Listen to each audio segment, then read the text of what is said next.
Assalamualaikum warahmatullahi wabarakatuh. Kita berjumpa lagi pada kali ini dengan mata kuliah Etika Bisnis Islam. Kami harapkan bahwa pertemuan perdana ini di tahun akademik 2020-2021 teman-teman mahasiswa dapat memahami dengan baik mata kuliah yang rencana kita jalankan 1 semester ke depan. Oke, sebelum kita bicara tentang ekonomi Islam, sebelum kita bicara tentang etika bisnis Islam, sudah barang tentu kita harus memahami lebih dalam tentang prinsip dan sistem nilai dalam ekonomi Islam. Inilah tema pertemuan kita pertama kali ini. Nanti selanjutnya akan lebih banyak membahas tentang etika bisnis Islam, sehingga pertemuan pertama ini adalah dasar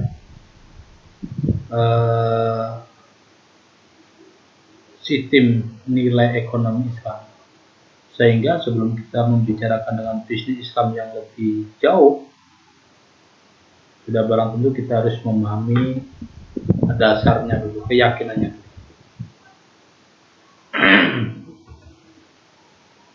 Oke, tujuan pembelajaran diharapkan bahwa mahasiswa nanti mampu memahami tentang prinsip dan sistem nilai dalam ekonomi Islam. Yakni ini ada 3 sub pokok bahasan.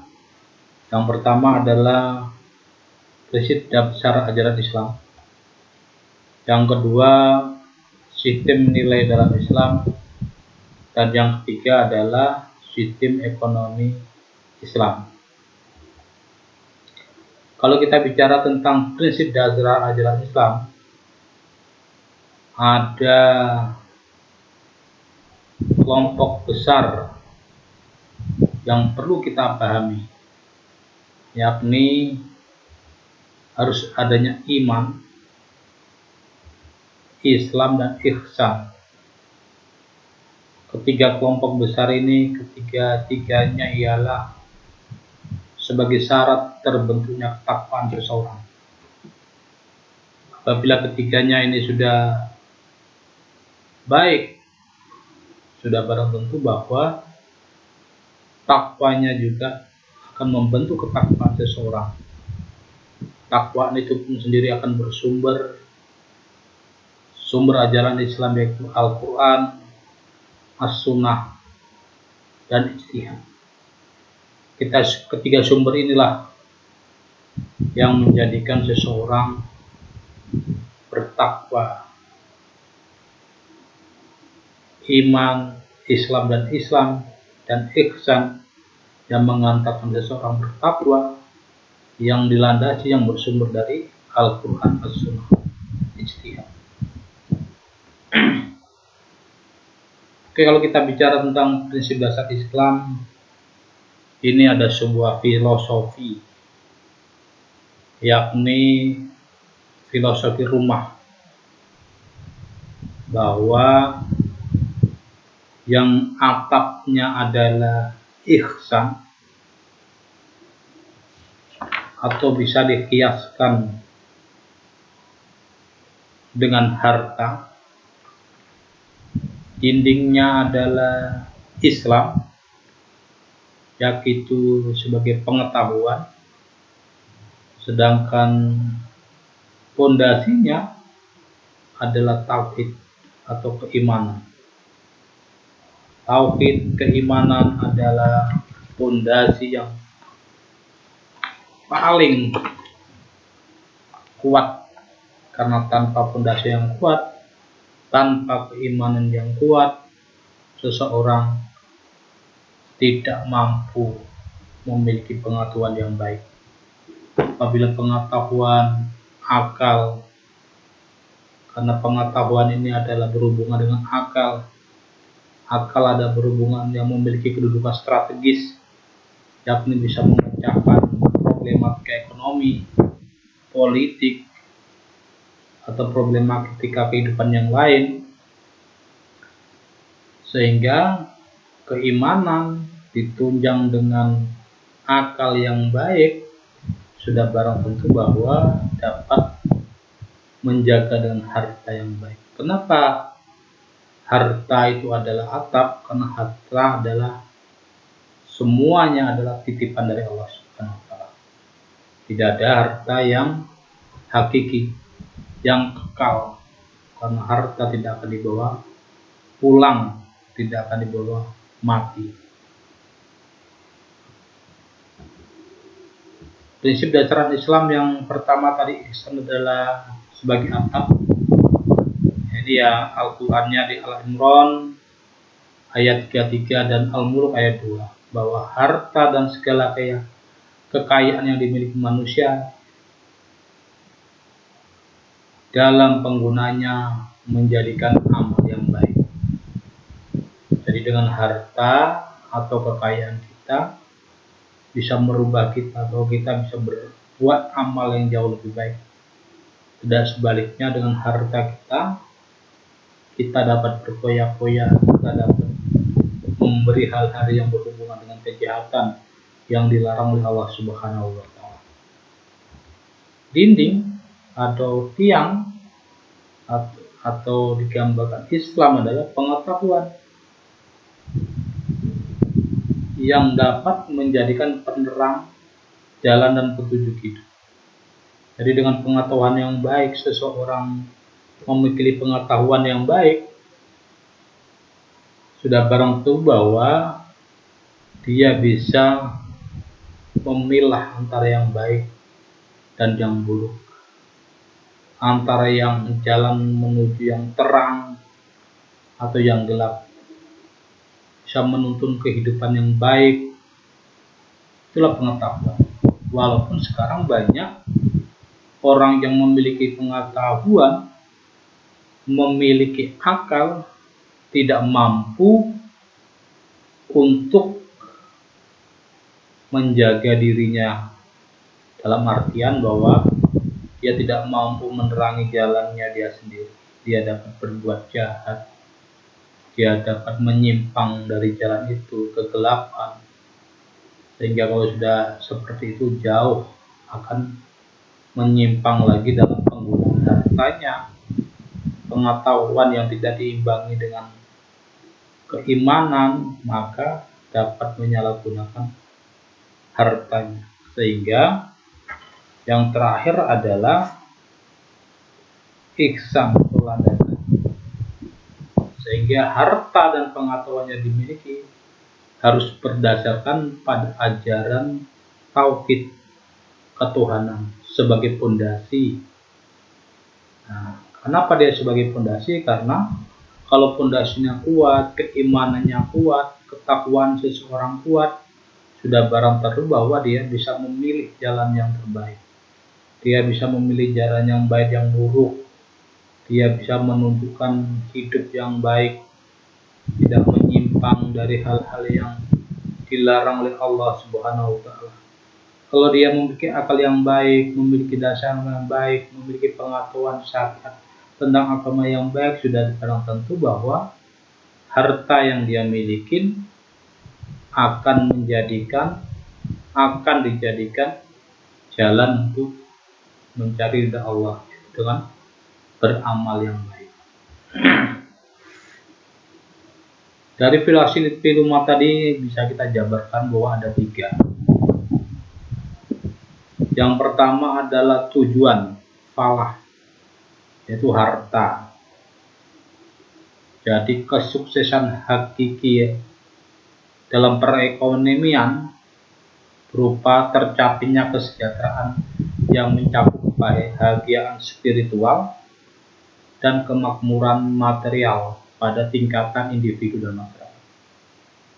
Sehingga hampir semua orang ingin bahagia, hampir semua orang memiliki kesuksesan yang tinggi, hampir semua orang memiliki tujuan spiritual yang baik, dapat materi yang baik, hampir semua orang, baik individu maupun masyarakat, yaitu kalah, ada atapnya, tujuannya. Jadi tujuan hidup kita adalah kepengen spiritual yang baik, kemakmuran materi yang baik, sehingga kita muncullah sebuah kesuksesan yang hakiki. Kita turun ke bawah bahwa ada 3 pilar ekonomi syariah. Untuk menuju kesuksesan yang baik, sudah barang tentu harus ada keadilan, harus ada keseimbangan, harus ada kemaslahatan, harus ada keadilan. Kalau kita bicara tentang bisnis, kalau kita bicara tentang usaha, sudah barang tentu kita harus terhindar dari namanya riba. Nah, ini di masyarakat kita, riba itu hampir-hampir tidak kelihatan. Nah, saya harapkan bahwa setelah mengikuti perkuliahan ini, paling tidak mahasiswa mampu dapat membedakan mana itu riba atau tidak. Atau barangkali bahwa teman-teman yang sudah bisnis juga harus sudah mulai bahwa kita harus menjauhi riba. Karena riba adalah hukuman yang paling ringan di dalam hadis itu adalah seperti kita berzina pada ibu kita. Nah, ini adalah hukuman yang paling ringan. Bahkan yang paling keras hukum riba adalah seperti memerangi Allah dan Rasulnya. Nah, ini di masyarakat bahwa riba ini menjamur. Entah ini apa, memang pengetahuan yang kurang dari sisi spiritual tadi, atau memang belum menyentuh pengetahuan tersebut. Maisir, perjudian, goror, tidak jelas. Jadi kalau namanya kita keadilan, berbuat adil dalam berbisnis, dalam apapun, harus kita hindari adalah adanya perjudian. Kalau berjual beli juga tidak ada goror, tidak ada tipu menipu, tidak ada barang yang tidak jelas. Ini adanya keseimbangan antara sosial dan spiritual. Ini juga menjadi aspek utama berdirinya pilar ekonomi syariah. Keseimbangan antara spiritual kita, ibadah kita yang baik, material spiritual yang baik, dan juga dengan masyarakat spiritual dan azas manfaat kelestarian lingkungan. Jadi harus balance, harus seimbang antara kedua. Tidak kalah pentingnya adalah kemaslahatan.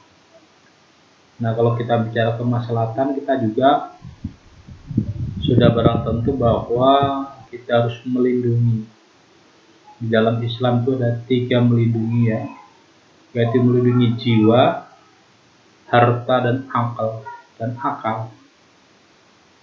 Inilah yang orientasi pada kemaslahatan, yang berarti melindungi keselamatan hidup beragama. Jadi agama, keselamatan hidup beragama harus kita lindungi nih. Dari proses regenerasi kita, anak-anak kita, saudara-saudara kita lindungi dari ancaman, dari keselamatan jiwanya, dari hartanya, bahkan dari akalnya. Ini yang perlu kita jaga. Sedangkan pondasinya adalah ukhuwah.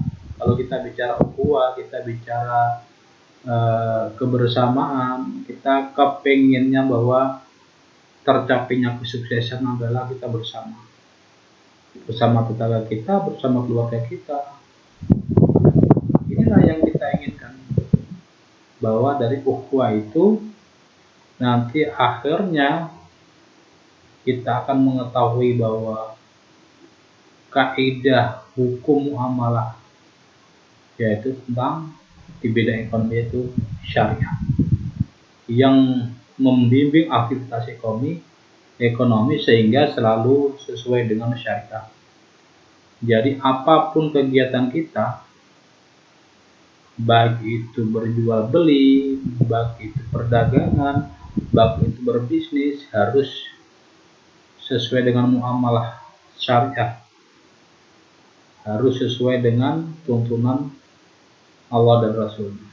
Kalau kita bicara muamalah sudah sesuai dengan syariah, harus juga kita menarik nih budi pekerti kita yang baik bagaimana, yang membimbing aktivitas ekonomi senantiasa mengedepankan kebaikan supaya tercapai tujuan yang baik. Nah, ini akhlak adalah sebagai fondasi. Jadi fondasinya adalah dari ukhuwah Islamiyah. Habis itu muamalahnya harus sesuai dengan tuntunan agama syariahnya. Habis itu juga kita menyeimbangkan budi pekerti kita dalam beraktivitas ekonomi, sehingga kita akan pada ujungnya bahwa ketuhanan akidah lah yang menimbulkan kesadaran bahwa setiap aktivitas manusia memiliki akuntabilitas ketuhanan, sehingga menumbuhkan integritas. Nah, fondasi itulah yang harus kita tumbuhkan. Dari fondasi yang baik, dari akidah yang baik, dari sisi religius yang baik, pemahaman ketuhanan yang baik akan menimbulkan seseorang itu akan menimbulkan dengan pengetahuan bermuamalah yang baik sesuai syariah dan memiliki akhlak yang baik, sehingga tumbuhlah ukhuwah Islamiyah, tumbuhlah kebersamaan secara individu maupun universal, dan akhirnya kita memahami bahwa prinsip ekonomi dengan akidah yang kuat, kita menjalankan muamalah sesuai dengan petunjuk syariah, akhlak yang baik, keberuntungan ukhuwah yang baik, dan sudah barang tentu bahwa kita menghindari hal-hal yang tidak baik yang berhubungan dengan keseimbangan, kemaslahatan atau keadilan, sehingga tujuan hakiki kita setelah semuanya itu kita pahami, setelah semuanya kita miliki, tujuan kita kesuksesan yang hakiki yang berupa harta dan spiritual sudah barang tentu akan kita miliki.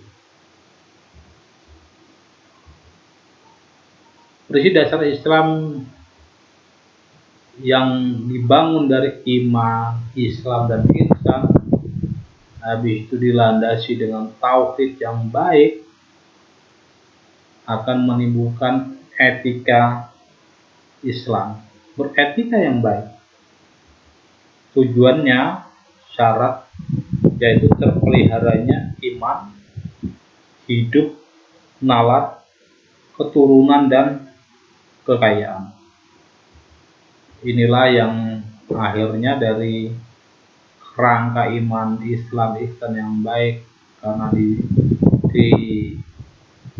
yang menimbulkan sifat ketuhanan yang baik, ketauhidan yang baik, akhirnya etika Islam yang baik, yang akhirnya tujuan syariat yaitu terpeliharanya iman, hidup, nalar, keturunan, dan kekayaan. Hidupnya bagaimana, pola pikirnya bagaimana, keturunan yang baik-baik, kekayaan juga kita bisa memanfaatkan yang baik. Dari prinsip dasar ajaran Islam dapat kita simpulkan bahwa tauhid, prinsip dasar Islam berpusat pada tauhid yang akan berubah pada etika Islam, sehingga mampu mewujudkan tujuan syariat yang memelihara iman, hidup, nalar, keturunan, dan kekayaan. Ini adalah siklusnya.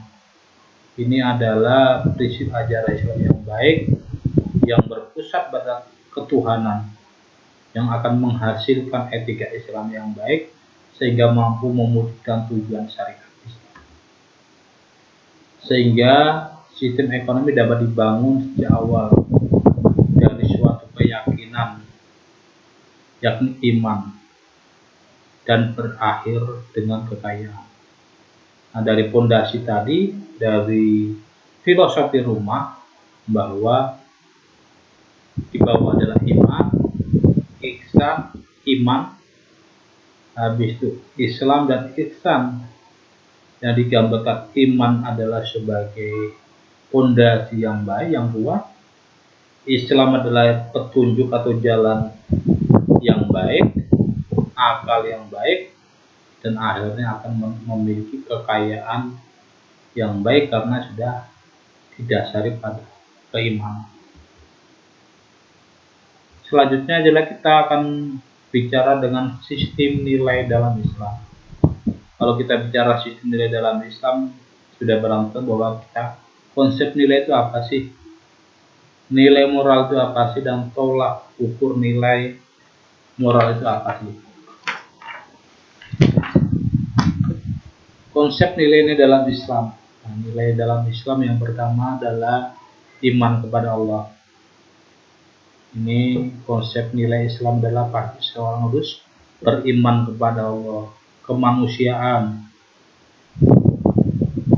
kebersamaan, persaudaraan, kebebasan, bebas dan kebebasan, sosial dan keadilan ekonomi, bimbingan, etika, keluarga dan spirit kemanusiaan dalam Islam, perdamaian dan peradaban Islam, pengetahuan Islam.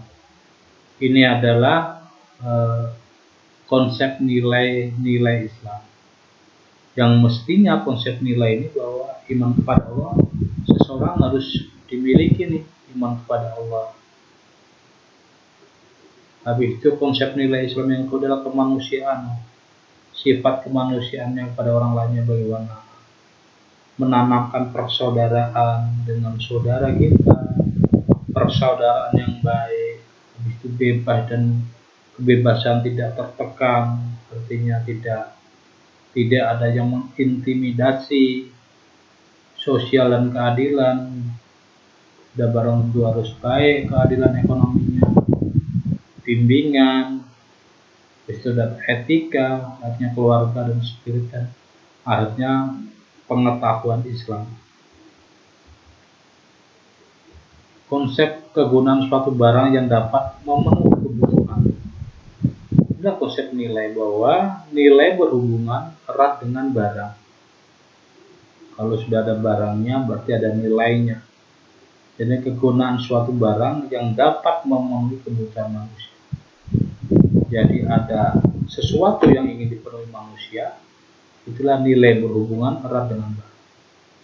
Sehingga nilai terhadap sesuatu sangat ditentukan oleh peran manusia. Artinya bahwa unsur manusia sangat penting dalam membentuk nilai.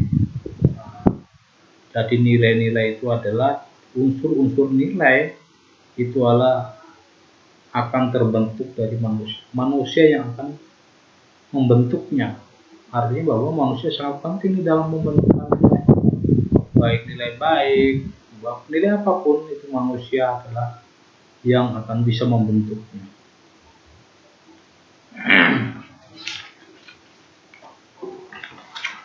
Habis itu nilai kemuliaan. Kemuliaan umum, setiap manusia memiliki kemuliaan berupa kemuliaan ciptaan dan nilai yang dikaruniai oleh Allah kepada manusia dalam bentuk akal. Habis itu juga bahwa kemuliaan yang dicapai dengan kehendak manusia itu sendiri. Jadi ada yang dicapai dengan kehendak kemanusiaan. Jadi nilai kemuliaannya yang dicapai dari kehendak dia sendiri. Ada juga bahwa kemuliaan manusia memiliki kemuliaan berupa kemuliaan ciptaan dan nilai yang dikaruniakan Allah kepada manusia dalam bentuk akal. Nah, ini adalah nilai akal, inilah yang diciptakan Allah Subhanahu wa taala. Tapi juga kalau kita bicara bahwa nilai itu bisa terbentuk sendiri, akal yang baik bisa menjadi jahat. Karena apa? Dibentuknya diri sendiri. Kemudian dicapai dengan usaha manusia sendiri, artinya manusia bebas memilih. Dan kemuliaan hanya akan didapat jika manusia tersebut berbuat baik atau baik. Nah, dari kemuliaan ciptaan Allah, nanti hanya kemuliaan yang dicapai dengan usaha manusia sendiri, dan manusia bebas memilih. Walaupun dari sisi ketuhanan sudah diberi akal, tapi dari sisi manusia ini bisa menyimpang, jadi bisa membuat baik, bisa juga dia berbuat jahat. Qurannya ada Al-A'raf 179 ya, dan ini mohon nanti rujukan Al-Qurannya tolong dipelajari, jika perlu nanti dipahami, karena nanti ini adalah dasar kita, pemahaman kita bahwa akan berbicara tentang etika bisnis. Nilai moral. Penilaian moral bermula dari tingkah laku seseorang. Jadi moral itu adalah tingkah laku seseorang. Apa sih bedanya moral dan etika? Kalau moral itulah tingkahnya, perilakunya, sedangkan etika adalah ilmunya. Nah, itulah perbedaan etika dan moral. Nilai moral adalah nilai dari tingkah laku seseorang. Ya, nilai setiap tingkah laku tunduk pada hasil tindakan. Hasilnya apa? Kalau tingkah laku seseorang nanti jelek, tingkah laku seseorang itu jahat, moralnya kata orang moralnya jahat, berarti nilai setiap tingkah laku itu ada pada tindakannya. Sehingga hasil tindakan yang dimaksud sebagai tujuan akhir. Jadi dari tingkah laku seseorang, habis itu tingkah laku tunduk pada hasil tindakan, tindakannya apa? Jadi akhirnya, tujuan akhirnya, hasil tindakan dimaksud sebagai tujuan akhirnya. Jadi berbuat jahat atau berbuat baik. Tolak ukur nilai moral. Tolak ukur nilai moral dalam Islam jelas, yaitu menyembah kepada Allah dengan mendekatkan diri kepada Allah untuk mendapatkan keridhaannya. Ini tolak ukur yang paling tinggi. Tolak ukur nilai moral dalam Islam, yaitu menyembah kepada Allah.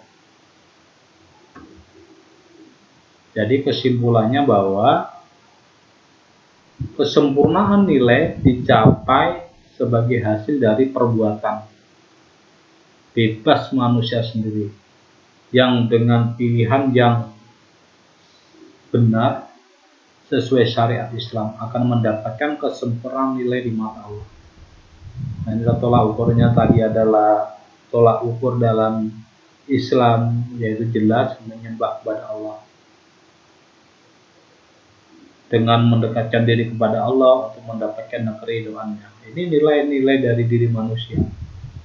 Sedangkan kesempurnaan nilai yang ingin dicapai, yang hasilnya adalah perbuatan bebas manusia itu sendiri, yang dengan pilihan yang benar sesuai syariat agama, sesuai syariat Islam, akan mendapatkan kesempurnaan nilai di mata Allah.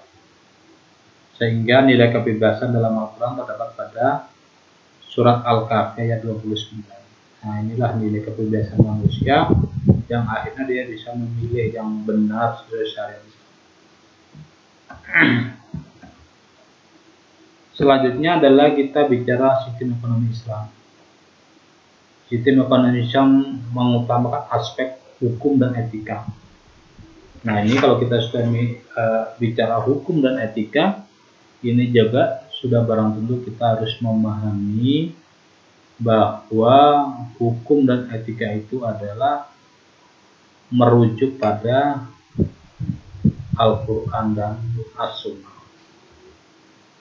Nah, prinsip hukum dalam Islam, prinsip hukum Islam, prinsip ibadah, persamaan, kebebasan, keadilan, tolong-menolong, dan toleransi. Inilah prinsip hukum Islam. Prinsipnya lah untuk ibadah atau tauhid. habis itu kebersamaan, habis itu kebebasan, tidak ada tekanan dari manapun, habis itu prinsipnya adalah keadilan, habis itu ta'awanu, tolong menolong, dan juga toleransi. Sehingga etika bisnis dalam hal pengaturan aspek hukum kepemilikan, pengelolaan, pendistribusian harta, menolak monopoli, eksploitasi, diskriminasi, serta menuntut keseimbangan antara hak dan kewajiban. Nah, ini kalau kita bicara hukum dalam Islam, bahwa kita harus paham tentang pengelolaan, harus paham tentang distribusi harta kita, mau distribusikan ke halal, mau distribusikan ke haram, itu juga harus paham kita.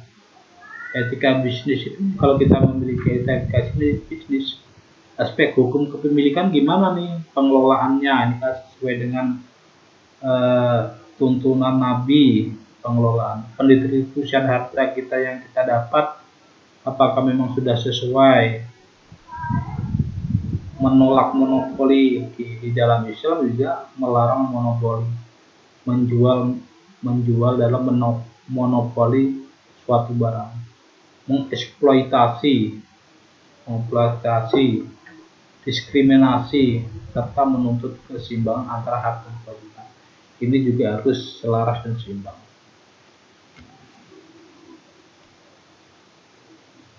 Penjelasan umum tentang sistem ekonomi Islam ini dari Muhammad Naim Khan, yaitu ada namanya rencana ekonomi kebutuhan. Jadi Islam merupakan ekosistem dari ilmu ekonomi. Jadi Islam tidak bisa dipisahkan dari ekosistem dari ekonomi. Ilmu alam, ilmu sosial, ilmu agama untuk kemajuan kesejahteraan manusia dan keadilan. Ini adalah Islam sebenarnya sudah jauh sebelumnya, bahwa Islam sudah di dalam Al-Quran pun sudah membahas tentang ilmu, tentang sosial, tentang agama, kemajuan kesejahteraan. Jadi kita juga harus melek terhadap ekonomi, politik. Jadi tidak boleh orang Islam jangan ikut berpolitik, orang Islam jangan bicara ekonomi deh. Nah, itu adalah salah. Ini adalah rencana ekonomi ketuhanan. Rencana ekonomi ketuhanan adalah sudah ada di dalam Al-Quran. Mission of Islam. Misinya apa sih kita nih umat Islam nih? Dalam sistem ekonomi Islam, Allah Subhanahu wa ta'ala menciptakan manusia sebagai individu untuk dikontrak, mengikat. Jadi Allah menciptakan kita adalah sebagai individu untuk dikontrak manusia. Untuk ada misinya apa? Nah, tujuannya apa sih? Nah, nanti bisa dilihat di At-Taubah ayat 111. Habis itu adalah target of Islam. Itu target ekonomi Islam termaktub dalam Quran surat Al-Hajj 41, An-Nur 55, Al-Baqarah. Ini target ekonomi Islam.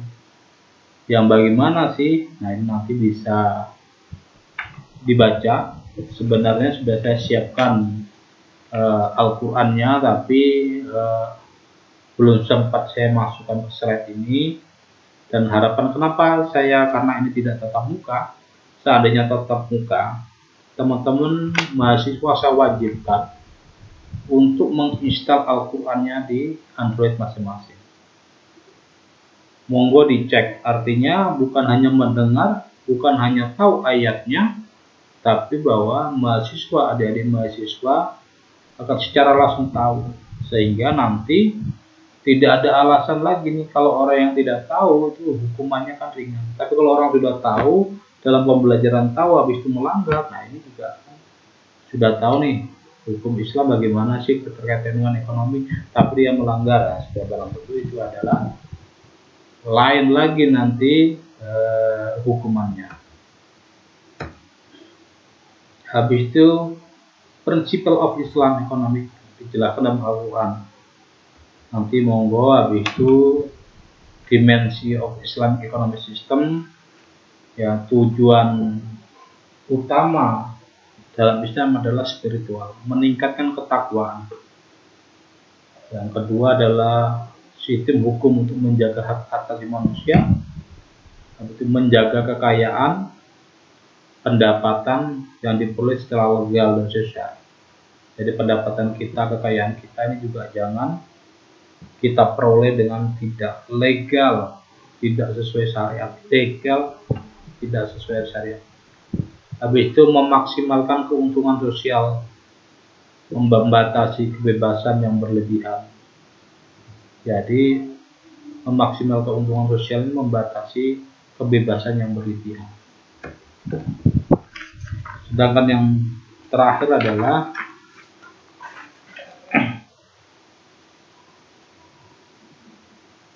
status of Islam mengenal kewirausahaan, pertani, perdagangan, perindustrian, dan pelayanan jasa sebagai pendapatan yang baik. Ini kalau kita bicara dalam kerangka pendapatan yang baik di dalam Islam adalah pertama adalah kewirausahaan. Nah, karena apa? Kewirausahaan itu jauh dari sifat yaitu tadi riba, maisir, dan gharar. Dari ideal umat Islam itu berpendapatan yang paling baik idealnya adalah berwirausaha. Habis itu mendistribusikan.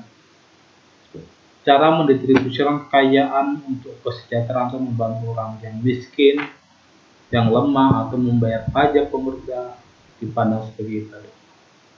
Jadi kita juga sudah kaya, juga mendistribusikan kekayaan kita juga tidak sembarangan, tidak berfoya-foya, tidak membeli barang yang tidak bermanfaat, jalan kesana kemari, tapi dalam rangka untuk membantu orang-orang miskin dan lemah, membayar zakat, infak. Ini adalah pendistribusian kekayaan kita. Misi of Islam ini kalau kita gambarkan bahwa misi of kita bekerja. Dari pekerja itu apa sih? Nah, tujuan kita apa, misi kita apa sih dari pekerja itu? Nah, kita menjalankan sholat dengan kerja yang baik, dapat income yang baik, jadi kita sholatnya juga baik, zakatnya juga baik, puasanya juga baik, bahkan kita mampu naik haji.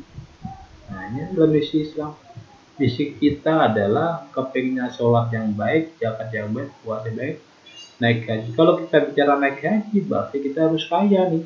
Nah, kaya dilihat dari sudut pandang Islam. Dengan sholat yang baik, outputnya apa? Keluarannya apa? Yaitu memiliki kekuatan spiritual. Zakat menjadikan kekuatan ekonomi. Puasa menjadikan kesalehan kita. Haji menjadikan persatuan kita. Nah, dari keempat sholat, zakat, puasa, dan haji ini masing-masing memiliki output capaian berbeda-beda. Sehingga apabila sudah keempat-empatnya ini jalan, outputnya juga bagus, falah. Manusia akan sejahtera. Kenapa sejahtera? Karena sudah kebutuhan spiritualnya kepenuhi, kebutuhan ekonominya kepenuhi, habis itu kebutuhan kesalehan kepenuhi, persatuan dengan keluarga dan yang lain juga baik. Nah, inilah tingkatan tujuan manusia yang terakhir adalah kesejahteraan manusia. Sehingga dari falah itu, dari kesejahteraan individu manusia, akhirnya akan timbul sifatnya, pandangannya bahwa sistem sosialnya akan baik. Memandang politik ekonomi juga baik. Memandang spiritualnya apalagi lebih baik. Ini adalah misi Islam. Misi Islam adalah harus mampu bicara tentang sistem sosial, bicara tentang sistem ekonomi, bicara tentang sistem politik, dan bicara tentang sistem spiritual. Jadi jangan sampai nanti manusia nih buta politik, buta sistem ekonomi, akhirnya kita dibohongin, buta sosial, buta spiritual, kita dibohongin, politik kita dibohongin. Kenapa? Karena kita nggak tahu misi kita ini apa. Akhirnya apa? Pemimpin-pemimpin kita memilih pemimpin kita tidak melihat dari sudut pandang ini. Akhirnya ya sudah, sembarang aja kita milih. Tidak memilih orang yang memiliki visi yang baik, memandang politik dari segi Islam yang baik, memandang sistem ekonomi dari sisi Islam yang baik, memandang dari sosial dari sisi Islam yang baik. Sehingga apa? Ya banyak umat Islam itu sendiri tidak memahami misinya itu untuk apa. Karena apa? Dianggap tabu nih, agama jangan dicampur adukan dengan politik, agama jangan dicampur adukan dengan ekonomi, agama jangan dicampurkan dengan sosial. Nah, ini salah. Namanya manusia yang sejahtera itu setidaknya dia mampu memahami politik, sistem ekonominya. Kalau seorang pemimpin sudah memahami visi Islam, misi Islam, sudah barang tentu bahwa kesejahteraan akan tercapai. Semuanya akan tercapai, bukan hanya individu, tapi secara menyeluruh. Targetnya apa sih? Sudah barang tentu adalah targetnya Islam yang baik adalah memiliki target amalan soleh yang baik. Jadi target pertama adalah kepercayaan. Percayanya sudah baik, percaya pada Allah sudah baik, fondasi yang baik, iman dan takwa baik, itulah kepercayaan dari spiritual. Sehingga kita bergeser ke muamalat nih, amalannya bagaimana. Nah, kalau kita bicara amal soleh kita juga harus berbicara dengan sistem etika bagaimana sih kita, target etika bagaimana. Kalau kita geser lagi target ekonomi, gimana sistem ekonomi kita bagaimana. Nah gini juga kan kita harus memiliki pendistribusian yang baik. Nah, ekonomi itu didistribusikan dengan adil, harus merata, dilarang menimbun. Nah tapi anehnya bahwa orang-orang Islam sendiri itu adalah menimbun sebagian barang-barang, baik itu yang sifatnya bisnis maupun yang sifatnya tidak bisnis, ditimbun sendiri dengan kekayaan yang baik, dengan kekayaan yang banyak. Kenapa? Mereka tidak memiliki landasan yang kuat, ketakwaan yang kuat, spiritual ketuhanan yang baik, sehingga dia kalau bicara dengan ekonomi tidak disandingkan dengan spiritual agama. Akhirnya dia mengambil keputusan dengan nalarnya sendiri. Nah, nilai moralnya yang tadi bahwa kita ada akal dari Tuhan, nah, dia menimbulkan diri sendiri. Akhirnya apa? Dia menimbun, baik itu menimbun yang berhubungan dengan bisnis maupun menimbun yang berhubungan untuk keluarganya sendiri. Inilah target Islam. Kita menghindari itu. Jadi target Islam adalah kita adalah mendistribusikan sistem ekonomi kita dengan baik. Nah, ini adalah prinsip ekonomi dalam Islam. Sisi pendapatan dan sisi penggunaan, ini ada dua sisi. Ada kita pendapatan kita dan dari sisi penggunaannya. Kita harus lebih jeli dan lebih memahami bahwa pendapatan kita yang baik. Tadi di awal sudah dikatakan bahwa pendapatan yang baik, penghasilan yang baik adalah berwirausaha. Bukan berarti saya bilang bahwa kerja di pemerintahan, kerja di swasta tidak baik. Baik, tapi kita juga harus dalam tanda kutip sisi pendapatan kita itu tidak murni, karena ada perputaran nilai uang. Perputaran nilai uang itu adalah ada yang sesuai syariat, ada yang tidak sesuai syariat. Yang diterima negara, yang diterima swasta itu bermacam-macam dari sudut pandang penghasilan dari perusahaan itu. Ada yang dari haram, kita tarik misalnya di pemerintahan, ada namanya pajak. Pajak, kalau kita tarik lagi pajak apa sih? Oke, kalau misalnya pajak penghasilan, pajak kendaraan itu tidak apa, ya kurang lebih lah. Tapi kalau kita sudah menggeser lagi ke situ bahwa ada namanya pajak perjudian, pajak tempat hiburan malam. Nah, habis itu ada pajak-pajak yang tidak jelas. Nah, ini juga yang mengakibatkan pendapatan kita ini tidak murni, dalam tanda kutip bersih. Nah, ini adalah dari sisi pendapatan kalau kita bekerja. Tetapi kalau kita dari sisi pendapatan bisnis kita, bagaimana sih? Nah, kita harus menjadi bisnis yang baik. Jadi ada namanya bisnis, ada namanya usuri, yaitu riba. Nah, itu dari kita dilarang juga berpendapatan itu ada hubungannya riba. Jadi walaupun ini masih banyak perdebatan, tapi sudah barang tentu bahwa kita mulai menata diri, menghindari riba.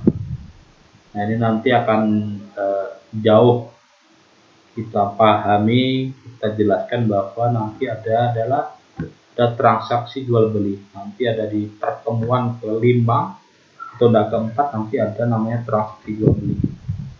Nanti di situ kita bahas secara detail bahwa jual beli yang baik itu bagaimana, transaksinya riba bagaimana. Ini sisi pendapatan. Sisi penggunaan. Kalau kita namanya sisi penggunaan kita, ya terserah uang kita mau dibuat kemana. Mau kita distribusikan dengan tidak halal, mau kita distribusikan dengan beli barang haram, tapi di dalam Islam itu ada diatur. Ada namanya, kalau secara pribadi adalah ada namanya hemat dan berbagi.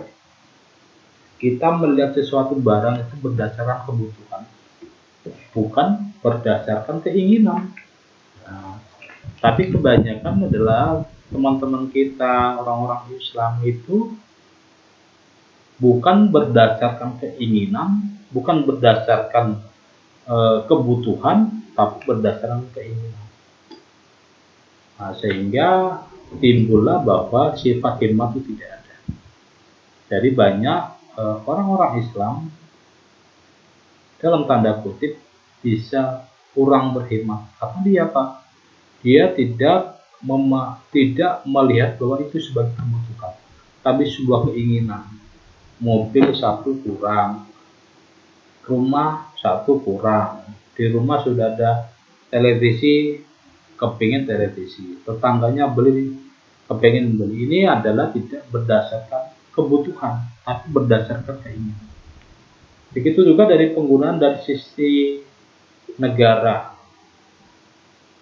Tadi kalau pribadi kita juga bisa berbagi. Jadi harta kita ini bukan pure milik kita, tapi ada dititipannya bahwa sebagian harta kita ini dititipkan punya orang lain. Nah, monggo nanti berbagi.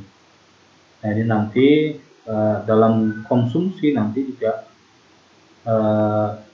kita bahas nanti di pertemuan ke-6 tentang konsumsi yang baik bagaimana.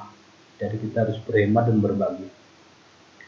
Dari sisi negaranya juga distribusinya juga harus merata. Jadi tidak boleh bahwa hanya berada distribusi yang berhubungan dengan pangan, yang berhubungan dengan kemaslahatan orang banyak juga harus merata. Tidak boleh nanti siapapun nanti pemimpinnya dia hanya memprioritaskan di daerah-daerah tertentu. Ini juga tidak baik dari sisi penggunaan, dari sisi penggunaan negara maupun dari sisi penggunaan pribadi. Selanjutnya adalah dimensi sistem ekonomi Islam. Nah, kalau kita lihat dari dimensi sistem ekonomi Islam ini, bahwa yang pertama adalah legal system. Jadi kelebihan kekayaan untuk penggunaan pribadi, surplus, wealth for person use. Artinya apa? Kelebihan kekayaan untuk penggunaan pribadi. Ini kapitalis ya. Artinya dia ya penggunaannya ya kelebihan kekayaan digunakan pribadi dengan semaunya dia lah. Nah, tetapi kalau nanti kita lihat di sebelahnya bahwa spiritual sosial, spiritual system, sistem spiritual ketuhanan, ya kelebihan itu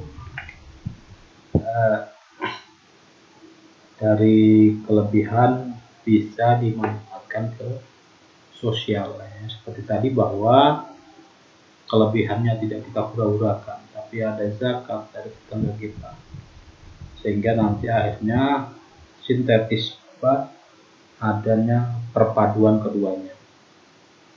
Jadi ada perpaduan keduanya. Jadi ada nanti spiritual dari sisi legal sistemnya bahwa kelebihan untuk pribadi, tapi itu ada juga dari kelebihan spiritualnya untuk sosial. Jadi nanti adalah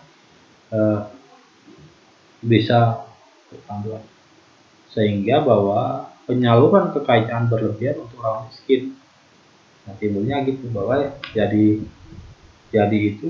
membantu membatasi kemewahan atau bermegah-megahan. Jadi dari dimensi sistem ekonomi Islam ini, seseorang akan membatasi dari kemewahan, membatasi bermegah-megahan harta. Ini juga akan dibatasi penyaluran kekayaan yang berlebihan. Penyaluran kekayaan berlebihan untuk orang miskin ini juga adalah patut kita laksanakan sebagai dimensi sistem ekonomi. Yang terakhir adalah sisi pendapatan. Jadi status of sources of Islam, of income.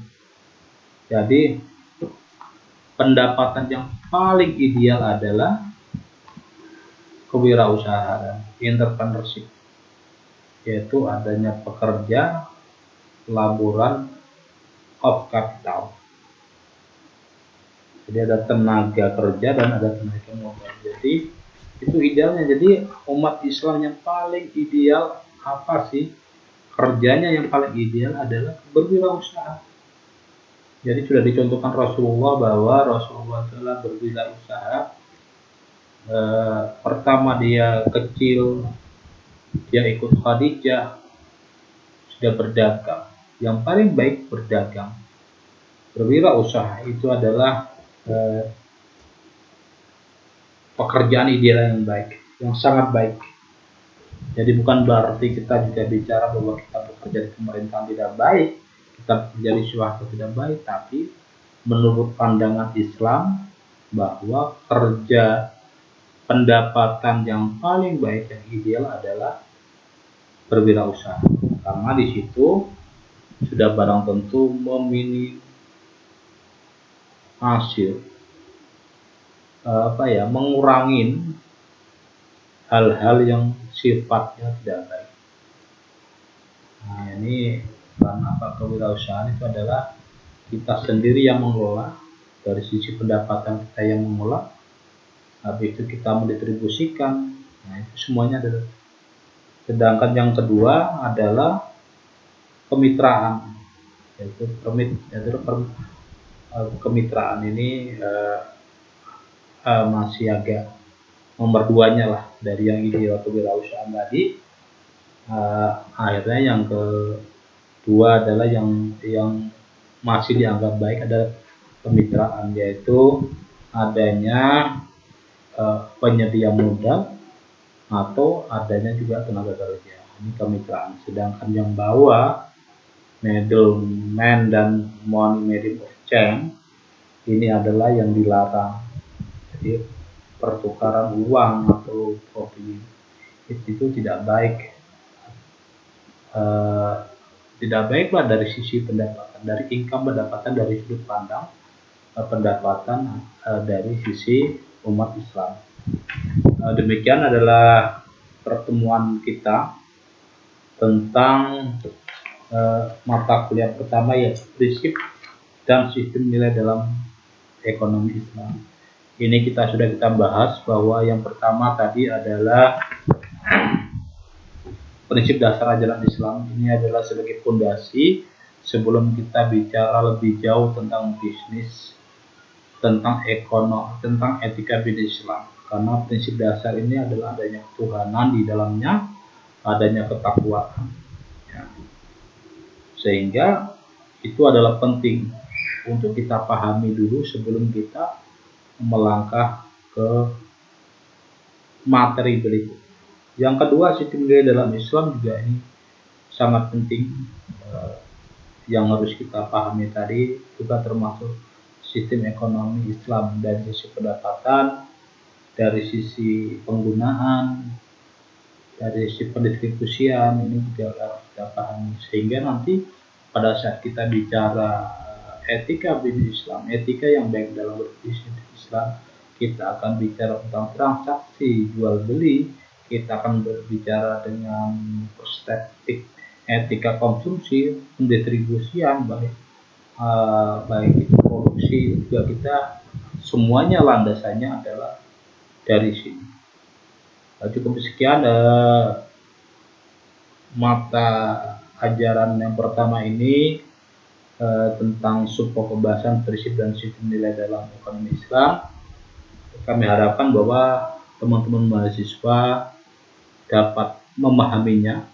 Nanti kalau memang kurang paham atau mungkin ada pertanyaan, nanti bisa disampaikan lewat WhatsApp atau secara tatap muka, monggo.